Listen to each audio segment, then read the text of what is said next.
Boa noite, Brasil. Boa noite, Além Brasil. São 21 horas, 2 minutos, horário de Brasília. Estamos no ar mais uma vez com o nosso encontro semanal com o seu programa ABP TV. Hoje falando sobre transtorno de humor bipolar. O transtorno bipolar se caracteriza pelas mudanças de humor bruscas que seus padecentes sofrem. Em um momento, eles estão de muito bom humor e no outro apresentam períodos de grande irritação ou depressão. A causa do desenvolvimento da doença ainda é desconhecida pela ciência, mas acredita-se que fatores como hereditariedade, estresse intenso, uso abusivo de drogas, mudança de vida e experiências traumáticas podem desencadear o surgimento. Os sintomas apresentados por quem sofre do transtorno bipolar são redução da necessidade do sono, pouco controle do temperamento, hiperatividade, fala em excesso, compulsão alimentar, grande agitação ou irritação, entre outros.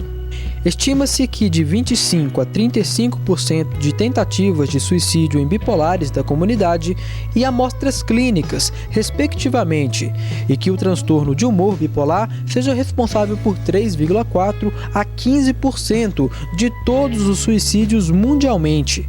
No Brasil, 15 milhões de brasileiros podem ser portadores do transtorno bipolar, nas suas diferentes formas de apresentação. E para falar sobre o assunto, o ABP-TV de hoje recebe os psiquiatras doutora Doris Moreno e doutor José Alberto Del Porto. É isso aí, você também pode participar desse programa, basta acessar o Linha Direta. Quer saber como? Põe no ar. Para participar é muito fácil, basta acessar o portal da ABP, www.abp.org.br. Na página de exibição do programa, encontre o formulário do Linha Direta. Nele você coloca seu nome, a mensagem e não se esqueça de informar o seu e-mail. Participe dos debates ao vivo da ABP TV. Algumas perguntas já chegaram aqui, são 21 horas 4 minutos. Mas antes eu quero chamar a primeira conexão com a nossa participante, doutora Doris Moreno. Boa noite, doutora, tudo bem? Boa noite. Em nome de toda a diretoria da ABP, eu agradeço a sua participação, lembrando que é uma participação voluntária que muito nos honra. E como chegaram já algumas perguntas aqui, até porque esse tema foi divulgado antes no site da ABP, eu gostaria de fazer a pergunta para a senhora. Essa pergunta é da doutora Maria Regina Rocha Ramos. Ela pergunta: quando avaliamos um primeiro episódio depressivo, como podemos distinguir se é uma depressão unipolar ou um episódio depressivo ocorrendo em um transtorno afetivo bipolar?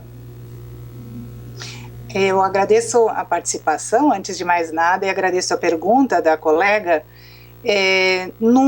Primeiro que os episódios depressivos do transtorno bipolar e da depressão são indistinguíveis clinicamente.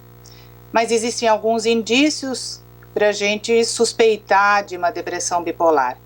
Primeiro que, em média, a depressão bipolar começa 10 anos mais cedo do que a depressão unipolar, ou do que a depressão maior propriamente dita. Então, a idade de início é em torno dos 18 anos, a idade média de início, e da depressão bipolar em média de 28 a 30 anos.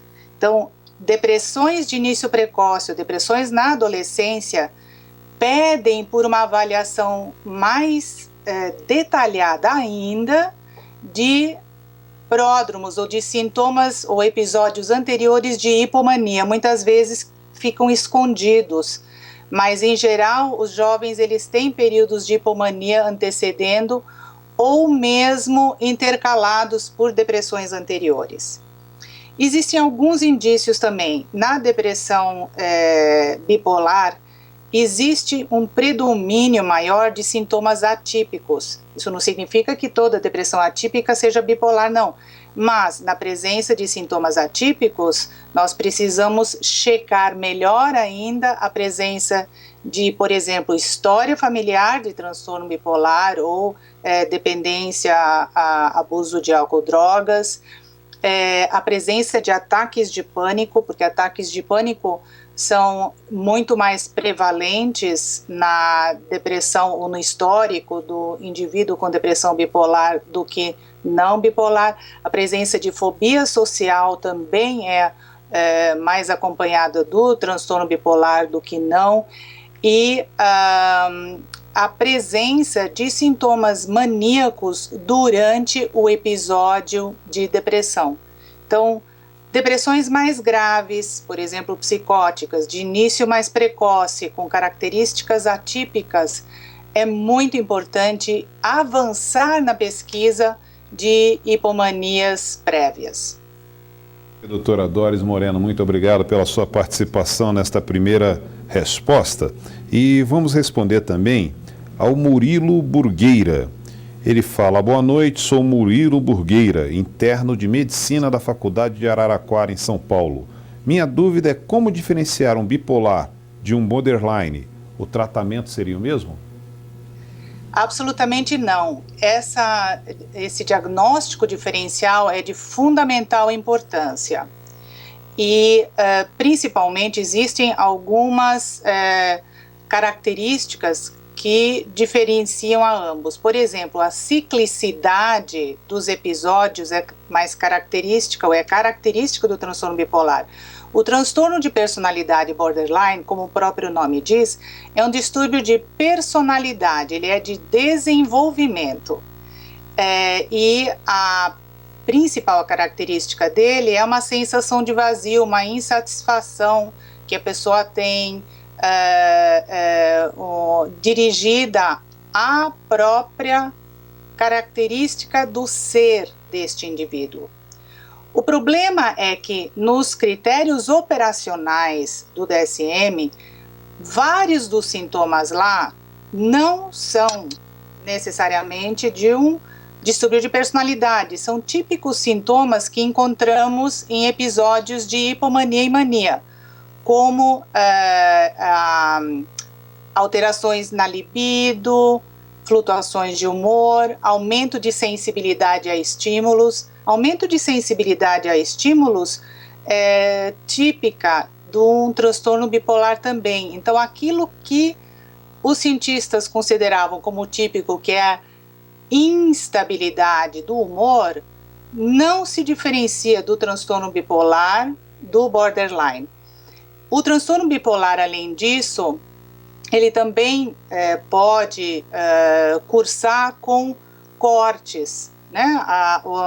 Aquilo que se considera que seja mais característico do borderline, na realidade não existe diferença entre um e outro. Então, uma série de características como aumento de impulsividade, oscilações de humor e história familiar de transtorno bipolar são características do transtorno bipolar e devem auxiliar no diagnóstico diferencial do transtorno de personalidade borderline.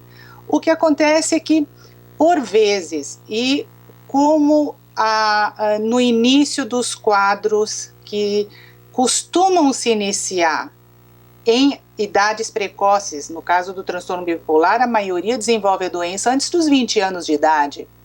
Daí não se fala em distúrbio de personalidade. E aí o mais importante é realmente investigar a presença de episódios de depressão mistos de hipomania e mania já na adolescência, porque, como eu disse, é a idade de início típica de um transtorno bipolar. Os episódios mistos, ou aqueles episódios em que há uma superposição de depressão com mania e hipomania, cursam com um sofrimento maior, uma angústia, uma ansiedade, raiva, muitas vezes disforia, que deve se distinguir de um distúrbio de personalidade. Só que nos adolescentes, esses quadros mais mistos são mais comuns.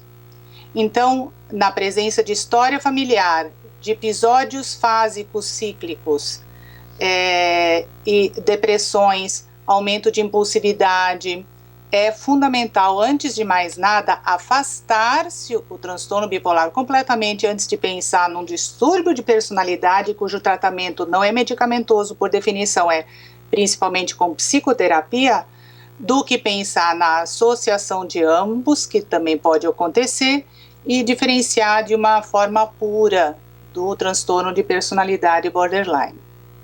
Ok, doutora Doris, eu posso considerar como respondido, ou então eu gostaria que a senhora completasse mais, se julgar necessário, é a pergunta que chegou aqui da Yasmin Kaula. Ela pergunta qual a diferença entre transtorno de humor bipolar e transtorno de personalidade borderline. Se a senhora quiser completar mais alguma coisa, mas eu considerei como respondida essa resposta, eu estou certo? Eu acho que as características principais que são... eu vou frisar isso um pouco mais. Episódios de mania e hipomania cursam com aumento de impulsividade, irritabilidade, aumento de libido, aumento de, muitas vezes, impulsividade para gastos, para consumo de álcool ou drogas, mas existe sempre e quase invariavelmente uma aceleração de pensamentos e alterações que nós chamamos de cognitivas também, além de alterações de sono. Então, o quadro da mania e da hipomania, e independente da presença ou não de sintomas e quadros de depressão, deve ser distinguida daquilo que se considera aumento de impulsividade, oscilações comportamentais que possam acontecer num transtorno de personalidade borderline. Na presença de alterações cognitivas, alterações fásicas de humor, aumento de impulsividade, alterações de sono, humor expansivo, humor contagiante, agressividade, pressa, fala acelerada, agitação, isto é mania. Ok, doutora, muito obrigado. São 21 horas 14 minutos, horário de Brasília. Você está na sua TV, na ABP TV, no seu programa ABP TV, estamos ao vivo, tá? Falando hoje sobre transtorno de humor bipolar com a doutora Doris Moreno e estamos também aguardando a conexão com o doutor José Alberto Del Porto, que vamos torcer para dar tudo certo, mais uma participação de peso aqui neste programa. Doutora, vamos responder aqui a Janaína Reis. Janaína Reis, primeiramente quero parabenizar a ABP pela organização deste programa, que sempre traz ótimas informações a todos. Gostaria de perguntar aos participantes se um paciente com diagnóstico de depressão, sem episódios de hipomania ou mania prévios, tem uma boa melhora com a associação de estabilizador de humor em seu tratamento. Esse paciente é considerado um bipolar? Deve-se manter o uso de antidepressivo? Por quanto tempo? É um paciente que deve tomar o estabilizador por toda a vida também? Grato pela atenção, parabéns à doutora Doris e também ao doutor José Alberto Del Piore. Na verdade, são 4 perguntas em uma aqui, doutora. Fique à vontade. É verdade. Se você puder me ajudar com a primeira... Vamos lá, eu imaginei que a senhora fosse me perguntar mesmo. Gostaria de perguntar aos participantes se um paciente com diagnóstico de depressão, sem episódios de hipomania ou mania prévios, tem uma boa melhora com a associação de um estabilizador de humor em seu tratamento. Esse paciente é considerado bipolar? Não. Não, porque se ele não apresentou previamente períodos de hipomania ou mania, ele tem uma depressão maior, não bipolar. O que caracteriza a depressão bipolar é a presença de episódios de mania ou hipomania durante a vida. Acontece que esses episódios podem ser leves, moderados ou graves.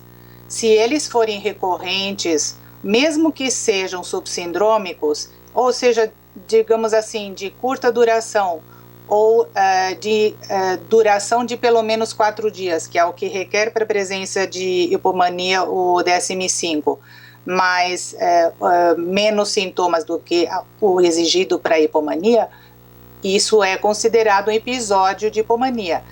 Na prática, eles precisam ter sido recorrentes. Em geral, passam desapercebidos, mas o fato do paciente responder a um estabilizador do humor, pacientes com depressões resistentes também respondem à potencialização, por exemplo, com lítio.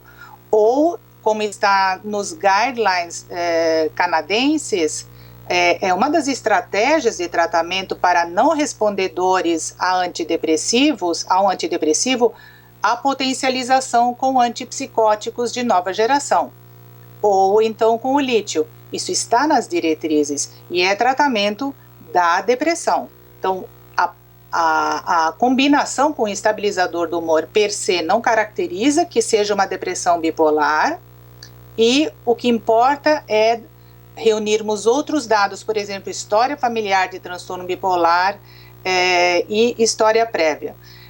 Outro dado importante é que utilizamos estabilizadores do humor também em depressões recorrentes, quando se pretende um tratamento de prevenção de futuras recorrências. Então, não só a depressão de difícil tratamento, que não responde a um antidepressivo, mas também a depressão recorrente, pode ser beneficiada da combinação do antidepressivo com o estabilizador do humor. E aí sim, mantém-se o antidepressivo.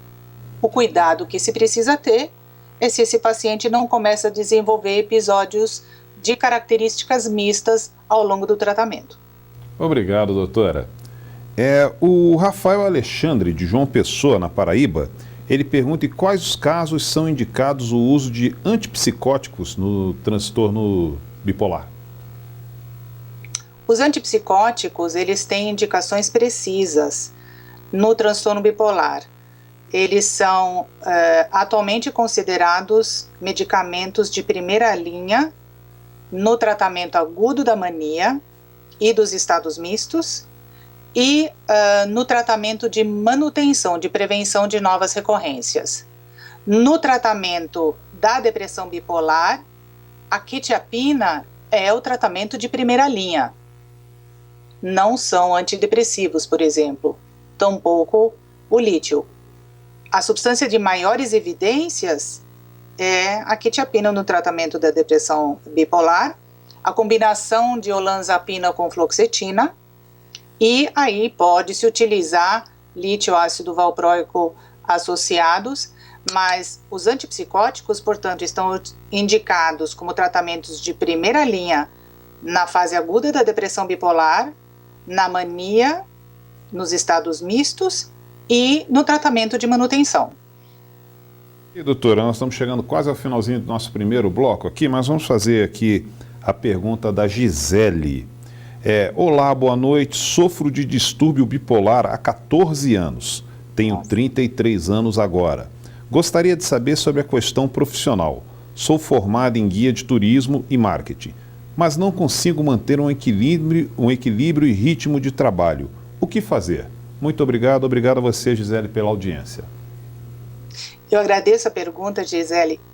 Para manter o equilíbrio, no caso do transtorno bipolar, além do ajuste da medicação, que às vezes pode levar tempo, e é necessário, com frequência, combinar 2 estabilizadores do humor, em geral um apenas não basta, é preciso cuidar com a precisa indicação de eventuais antidepressivos associados.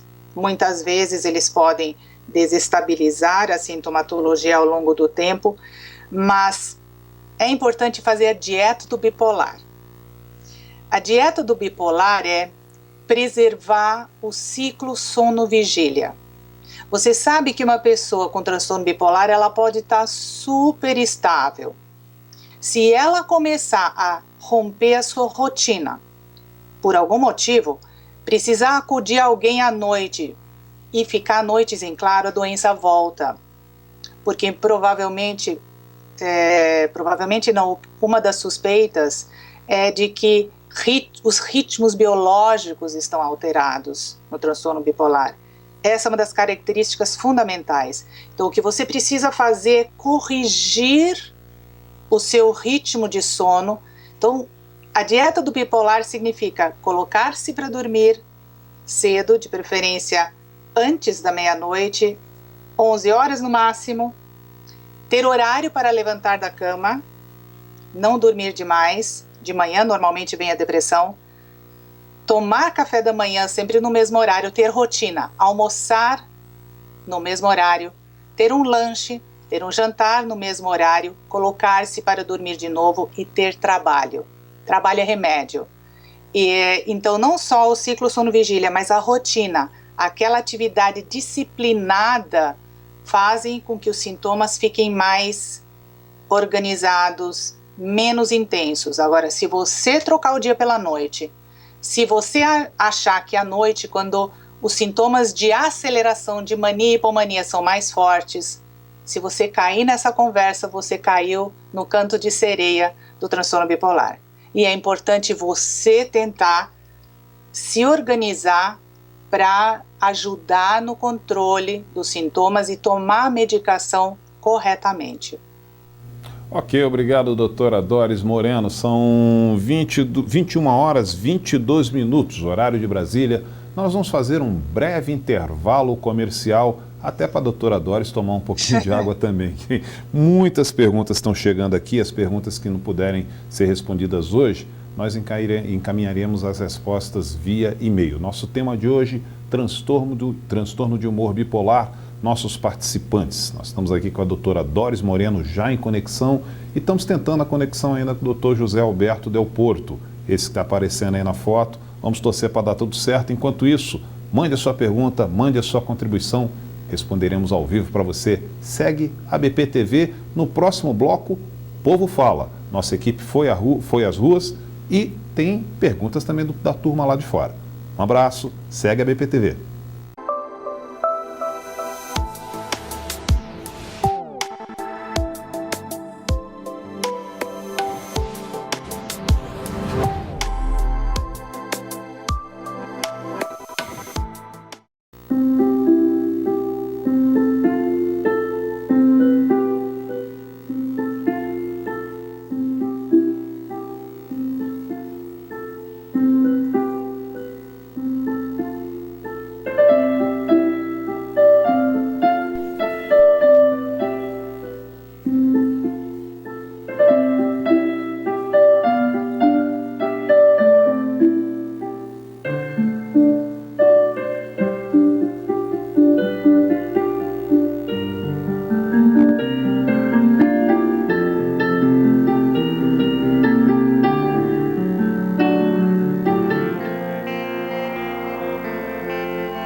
21 horas 26 minutos, horário de Brasília. Você está no seu programa ABP TV, hoje falando de transtorno de humor bipolar.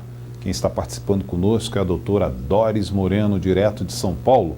E nós vamos agora entrar no quadro chamado Povo Fala, ou seja, a nossa equipe, ela deu uma passeada na rua aí, perguntando qual a dúvida que o povo tem sobre esse tema de hoje, transtorno de humor bipolar. Então vamos à primeira. Oi, meu nome é Jéssica, eu quero saber se bipolaridade tem a ver com depressão. Doutora Doris Moreno. Tem tudo a ver. A depressão é o quadro mais predominante ao longo da vida numa pessoa que é portadora de transtorno bipolar. Os períodos de hipomania e mania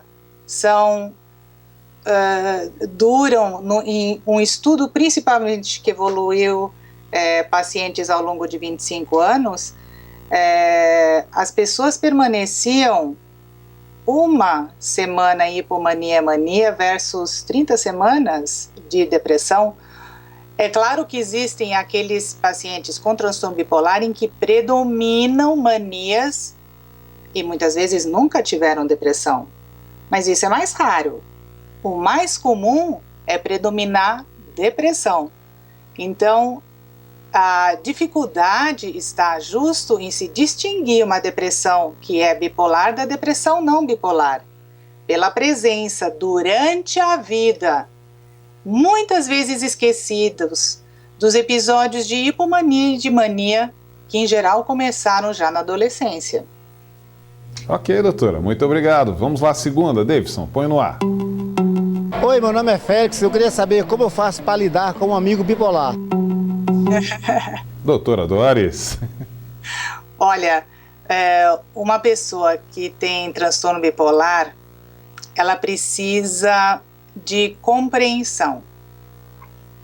Um amigo precisa levar em conta que muitas vezes ele passa por períodos de irritabilidade, de agressividade, em que ele distorce tudo que você fala, em que ele não consegue ouvi-lo, ele cria encrenca, ele briga, ele vai discutir com você, ele vai falar, vai se achar dono da razão, mas não vai conseguir ouvir.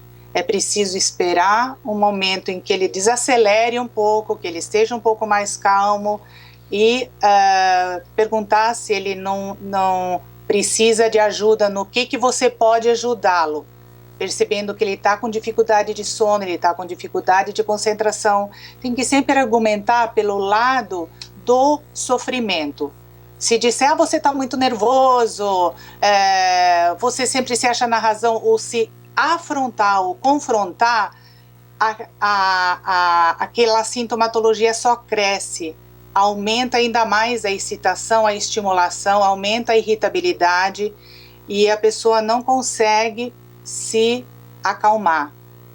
Então, dependendo da fase, se está em depressão, precisa de compreensão, precisa se levar ao médico, muitas vezes avisar a família, cuidar com risco de suicídio ou de homicídio. É importante levar em conta que o paciente com transtorno bipolar, ele precisa de orientação e acolhimento externos, porque muitas vezes ele se acha totalmente incompreendido, ele mesmo não se entende, aí ele acaba com as suas amizades. E para um amigo é importante entender que aquele é um momento em que ele não estava bem, por isso que ele brigou com você, por isso ele entendeu tudo errado, por isso ele mandou você para aquele lugar quando era a última coisa que ele queria. E é importante reconsiderar nos episódios em que ele de novo fica melhor, em que ele se estabiliza e estar aí para ajudar. Palavra-chave é paciência, né, doutora? Total. Compreender Doutora, o que acontece, né? Que a pessoa não controla isso. Não é porque é da personalidade dela. A personalidade é diferente dos sintomas. Os sintomas em todos os bipolares, eles são monotonicamente os mesmos. O que varia é a combinação de quantidade de depressão versus quantidade de sintomas em que os dois polos se superpõem, ou quantidade de hipomania e mania. Mas a personalidade é única. Então, muitas vezes a pessoa diz assim, nossa, mas eu sou muito calmo, todo mundo diz que eu sou calmo, mas eu fico agitado, eu fico irritado. Ok, isso é do seu temperamento. Independente do seu temperamento, você pode desenvolver ansiedade, agitação, ou achar-se então agitado. Não existe isso, não existe personalidade agitada, não existe personalidade acelerada. Isso faz parte dos sintomas. Agora, ser cauteloso ou ser mais arriscado, ter os valores próprios, ser mais quieto, mais calado ou mais expansivo, isso é do temperamento, isso é da personalidade. obrigado, doutora Doris. Vamos mais uma pergunta, Davidson. Põe no ar. Meu nome é Francisco de Assis e eu queria saber por que a bipolaridade é tão frequente assim. Vamos lá, doutora. Olha, Francisco, na realidade, o que acontece? Só nos últimos anos é que se chama atenção de novo para bipolaridade. Até virou adjetivo. Ah, ele é bipolar ou bipolaridade. Não. O nome é transtorno bipolar. E antigamente tinha um nome mais feio, psicose maníaco-depressiva, mas sempre existiu. O transtorno bipolar, ele é descrito há mais de 2000 anos, desde quando é descrita a depressão. Então, sempre existiu. E você vai ver relatos até na Bíblia, na literatura, de pessoas e de pessoas famosas com transtorno bipolar. Então, não é moda e não é algo novo. Doença para valer sempre existiu. Sempre e da mesma maneira. Só que o que mudava era o contexto social e cultural. O que acontece é que hoje em dia, aqueles fatores que a gente tinha de proteção outrora, que era, por exemplo, ir dormir sempre na mesma hora, porque à noite ficava escuro. Isso protegia as pessoas que tinham propensão para desenvolver o transtorno bipolar. Ou não se utilizava tantas drogas como hoje em dia, energéticos, ou então com o avanço dos inibidores de apetite, ou de outras substâncias que são desestabilizadoras.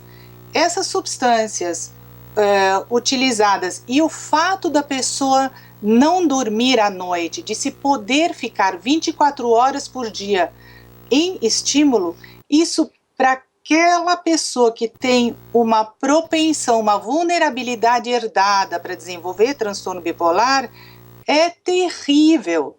São fatores que podem fazer com que o problema se desencadeie mais precocemente na vida da pessoa. Então, falar hoje que precisa dormir na hora certa, não pode ficar varando à noite, é remar contra a maré, mas é tudo que precisam os filhos de bipolares, aquelas pessoas que são de risco, e todos precisam tomar cuidado. A prevalência do transtorno bipolar de tipo 1, que é a forma mais grave, é de 1% na população geral. Se nós somos 200 milhões de brasileiros, o que vai dar isso? Muita gente, né?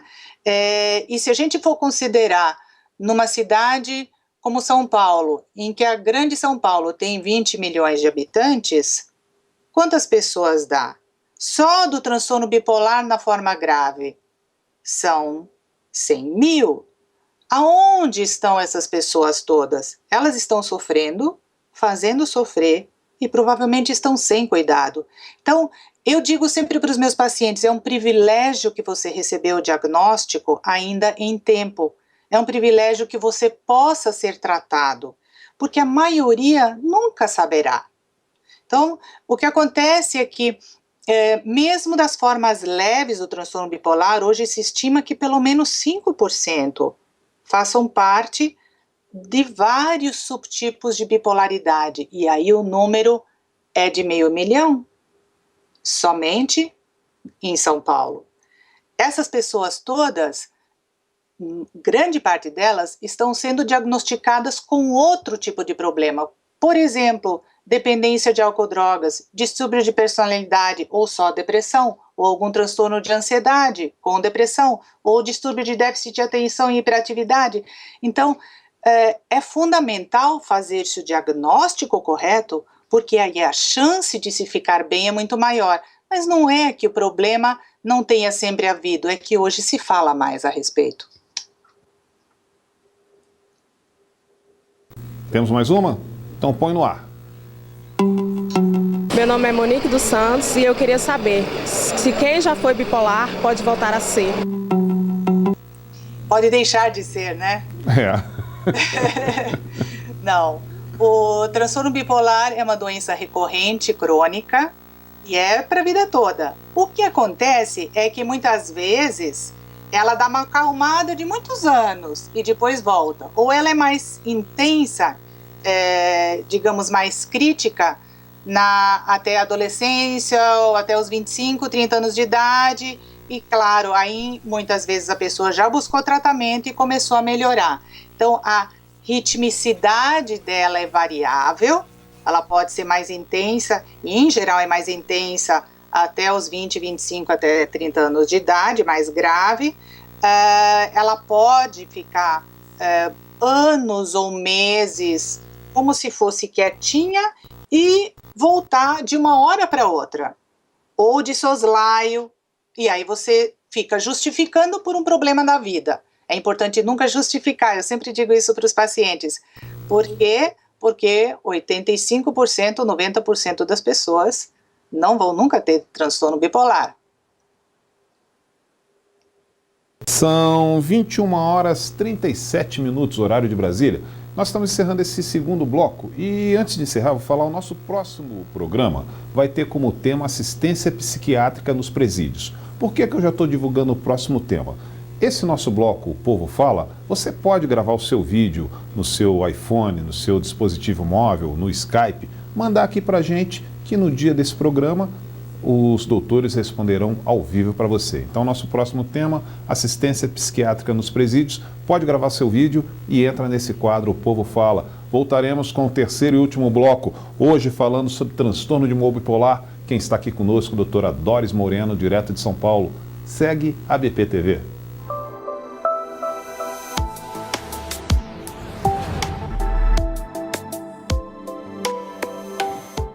A ABP convida os psiquiatras a participarem do 2º Simpósio Internacional de Neurociências, com o tema Transtorno Bipolar.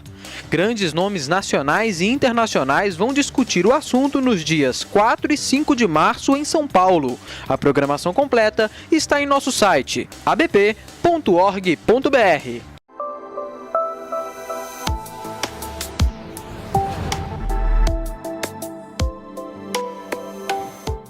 Eu falei para você mandar o vídeo sobre a pergunta do próximo tema. O vídeo pode mandar para o e-mail toptvbr@gmail.com. toptvbr@gmail.com sobre o próximo tema. Nós estamos falando hoje de transtorno de humor bipolar com a doutora Doris Moreno, direto de São Paulo, voltando a responder as perguntas dos nossos internautas, audientes, telespectadores. Doutora Doris, o Geraldo da Silva, ele pergunta qual a origem da doença bipolar. O transtorno bipolar, ele é uma doença predominantemente familiar, geneticamente determinada. 80% é a herdabilidade. Significa que para a pessoa desenvolver a doença, 80% deveu-se aos genes que ela herdou do pai e da mãe. E sobra 20% para o ambiente. Significa que muitos desenvolvem a doença mais cedo, outros mais tarde, e aí depende de fatores da vida. Sabe-se, por exemplo, que abuso na infância antecipa a doença naquelas crianças proles de risco, a gente chama. Então, o problema é predominantemente genético, mas o que desencadeia a doença são vários estressores e muitas vezes o ritmo de alteração de sono, de rotina, ao qual muitas vezes hoje os jovens estão sujeitos. Então, estressores ambientais, trabalho em turnos, destruir o ciclo sono-vigília e abuso físico e emocional precocemente na vida podem desencadear. Ok, doutora. Vamos agora responder a Mariana Carla. Ela pergunta quanto tempo dura uma crise/surto no transtorno de humor unipolar e bipolar. Em média, a depressão maior, ou a depressão unipolar, dura em torno de 8 meses. As depressões bipolares tendem a ser de mais curta duração. Isso é uma estimativa. Na prática, as depressões bipolares, elas tendem a ser em maior número ao longo da vida, ou seja, mais repetidas. E elas podem, em geral, elas duram menos, mas elas são mais incapacitantes, normalmente mais graves. Elas levam em estudos que investigam, por exemplo, ao longo de 12 meses, quantos dias, em média, uma pessoa com depressão unipolar ou uma depressão bipolar faltou ao trabalho.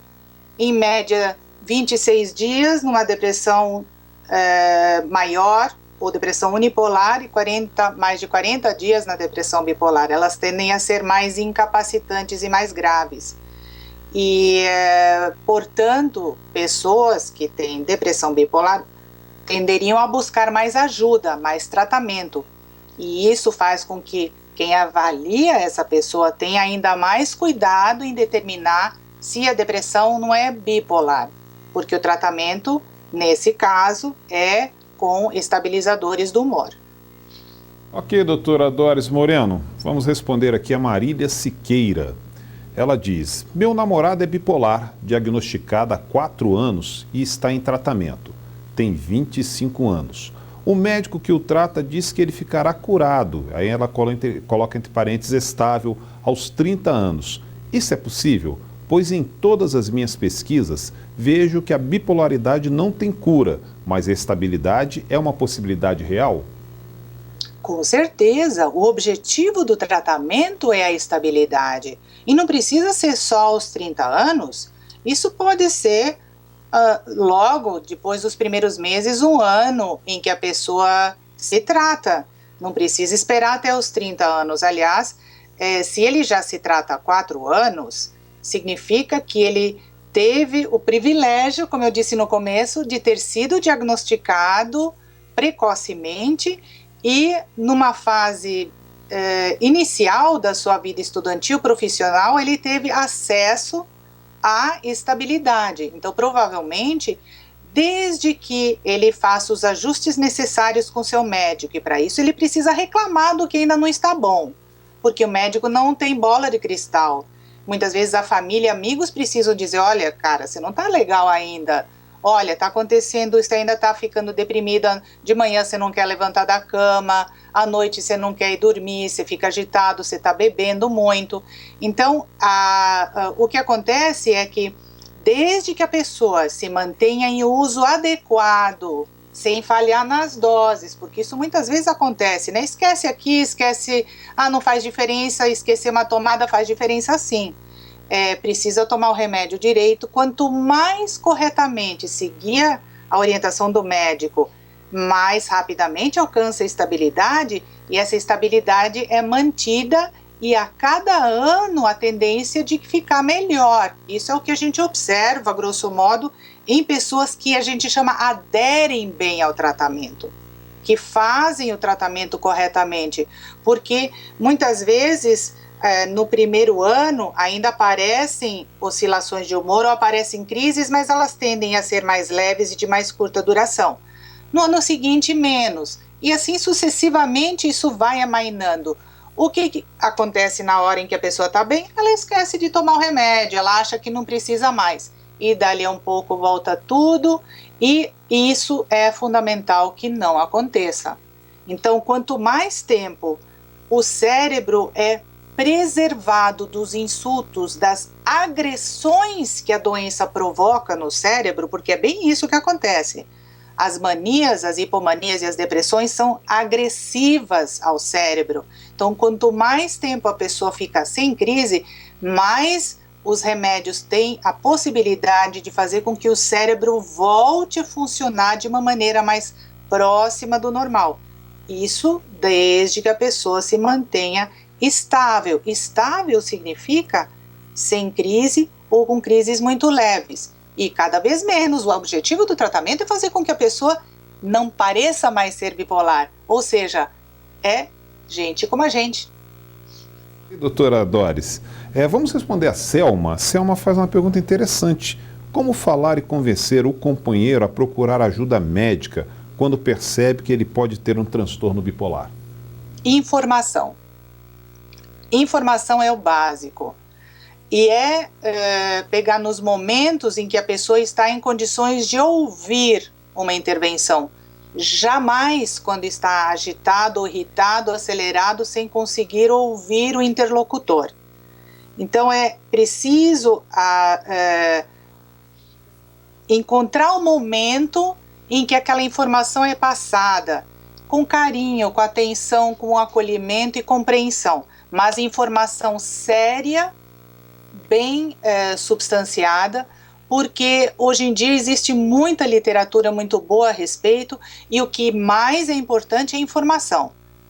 Se você conseguir dar essa informação, olha, eu observei isso, observei aquilo, você tem essas oscilações, olha como isso está te atrapalhando, você está sofrendo muito por conta disso, não tem porquê. Isso faz com que a pessoa se sensibilize a uma hora buscar uma ajuda. E a ajuda precisa ser adequada. Ok, doutora Doris. A Fernanda Carvalho, ela pergunta: como a família pode ajudar a um ente com transtorno de humor bipolar? O que pode ser feito? A família precisa ajudar muito. Primeiro, precisa ver se não existe outra pessoa na família que também tem transtorno bipolar. porque isso é muito comum. A doença, ela é, como eu falei antes, familiar, geneticamente determinada. Então, uma pessoa com transtorno bipolar nunca está sozinha na família. Existem outras pessoas afetadas e muitas vezes com formas eventualmente até mais leves do que a sua irmã ou a família em questão. Primeiro, compreender e, segundo, acolher. Quando estiver deprimido, muitas vezes assim precisa puxar, ajudar a ter rotina, não deixar se acomodar na doença. E de noite precisa ajudar a colocar para dormir. Precisa ajudar a ver se está tomando a medicação corretamente e participar das visitas ao médico e falar para o médico também o que está acontecendo. Em geral, na presença do paciente, isso é o mais certo, porque o paciente precisa ouvir o que a família tem a dizer também. E vice-versa, o paciente poder falar o que está atrapalhado ou dificultado no relacionamento familiar, que muitas vezes não é mais do que uma distorção gerada pela própria doença, porque a pessoa enviesa ou distorce o que os outros pensam. E aquela que é a realidade dele, que muitas vezes não é a realidade objetiva, é passada para o médico. Então, a família participando, o médico tem uma informação da subjetividade da doença e daquilo que de fato objetivamente está acontecendo na família. E pode informar a família e paciente dos sintomas de uma maneira mais adequada. Então, a participação da família é tanto no cuidado, na compreensão dos sintomas, em participar ajudando a manter a rotina e o ciclo sono-vigília, ver se está tomando corretamente a medicação e participar das consultas. Ok, doutora Doris, são 21 horas e 52 minutos, nós estamos chegando quase ao finalzinho do nosso programa. Muitas perguntas aqui estão chegando, não param de chegar, a audiência realmente está muito boa. Nem, logicamente, não vamos poder responder todas as perguntas, as que não puderem ser respondidas a gente vai tentar passar por e-mail. Mas, doutora, vamos tentar fazer um bate-bola aqui tão rápido. A Gislene Matos, ela pergunta, gostaria de obter informações sobre o uso do lítio. Devo usar por toda a vida? E no que interfere quanto à gravidez e à amamentação? Isso, hoje em dia, nós temos informações sobre isso, nós temos informações muito claras. E o seu médico deve poder orientar em relação ao uso do lítio na gravidez. Muitas vezes, e principalmente quando a pessoa é respondedora a lítio, é praticamente impossível, muito difícil para engravidar. Felizmente, o risco de qualquer problema com o uso do lítio é mínimo, é de 0,01% de ter algum problema congênito ou cardíaco, que é o que muito se fala e é raríssimo. De resto, basta o médico monitorar o uso do lítio na gravidez. Na amamentação, o cuidado é um pouquinho maior, e na amamentação, o mais importante, na verdade, no pós-parto, é cuidar com o sono, é dormir à noite, não ficar acordado, porque daí até usando o lítio ou usando qualquer outro remédio, a crise pode voltar. O lítio é um remédio que é um neuroprotetor potente, ele ajuda a proteger os neurônios do dano causado pelo próprio transtorno bipolar. E ele é um sal, ele é um mineral, um produto natural. Eu digo sempre que ele é bom, bonito e barato, ele é muito bom e ele pode ser usado pela maior parte da vida, o tempo que for necessário, porque o médico vai cuidar de sempre pedir os exames e ver se a função do lítio está funcionando bem no seu organismo. O Antônio Santos, nosso tempo aqui está quase acabando, mas vou fazer, eu já falei o nome dele. O Antônio Santos, falou-se ainda há pouco que a paciência é a peça-chave para lidar com bipolares. Mas e quando a paciência acaba, como lidar Como tratar uma pessoa que você convive todos os dias e não aguenta mais lidar com os humores de bipolaridade que mudam constantemente? Fala com o médico dele. Diga que chegou no limite. E divida essa impaciência, essa dificuldade de continuar ajudando. Não dá para a família entrar nessa luta sozinha. Ela precisa poder compartilhar ou com o terapeuta, mas principalmente com o médico, essa dificuldade, porque muitas vezes é isso que faz o médico ver o quanto a situação do paciente ainda é grave. Porque se você não está mais conseguindo ter paciência, é porque ele não está bem. E o médico precisa ficar a par disso. Muitas vezes o paciente acha que ele está bem, ele fala para o médico pergunta os sintomas. Não, tá tudo bem, doutor, eu estou muito bem. E principalmente se ele estiver mais eufórico, ele não vai ter crítica dos seus sintomas. Então é muito importante a participação e a informação ao médico, porque na frente do médico, e se o paciente disser que não tem aceleração de pensamentos, ele não percebe a própria irritabilidade, se ele disser que ele não está tendo aumento de impulsividade, ele não está bebendo, mas ele está bebendo, ele está consumindo drogas, mas ele diz que não, o que é bem pouquinho, ele pode sim enganar o médico, porque ele simplesmente diz que está bem, que está tudo bem e nega todos os sintomas. Se você não participar, o médico não vai poder ajudar. E por isso, exatamente porque chega uma hora que a família não aguenta mais, que é tão importante estar junto desde o início, e não só quando já não sobra mais pedra sobre pedra, que foi o que eu já ouvi. E, doutora, muitos agradecimentos aqui, muitas parabenizações para a senhora, inclusive da doutora Olímpia Dornelles, sua colega também, que está sempre aqui acompanhando a BPTV, dando parabéns. Nós estamos chegando ao finalzinho do nosso programa, são 21 horas e 56 minutos. Vamos aproveitar esse tempo, as suas considerações finais sobre essa belíssima participação com esse tema de hoje, doutora. Bem, antes de mais nada, eu agradeço o convite da BP por poder conversar sobre um tema que para mim é tão caro. O transtorno bipolar, ele afeta famílias inteiras. E ter informação saudável sobre o problema é fundamental. Hoje em dia, o tratamento do transtorno bipolar faz com que a pessoa possa voltar a ter a sua plena funcionalidade, seja pessoalmente, parando de ter sofrimento, seja na família ou seja profissionalmente e socialmente. O mais importante é cuidar do seu tratamento. Se ele não estiver dando certo, procurar o médico, pedir apoio da família, participar, a família precisa estar junto e informar. E lembrar da dieta do bipolar, que não basta só tomar o remédio corretamente, mas é preciso cuidar da rotina do ciclo sono-vigília, trabalhar, conseguir dar conta de toda a complexidade dos sintomas e saber que são sintomas, que é uma doença, que não é você. Você é muito mais do que isso. Essas são as minhas considerações finais. Obrigada pela atenção. Antes de eu encerrar, lembrar aqui para vocês sobre as nossas redes sociais. Vamos lá, põe na tela. facebook.com/abpbrasil.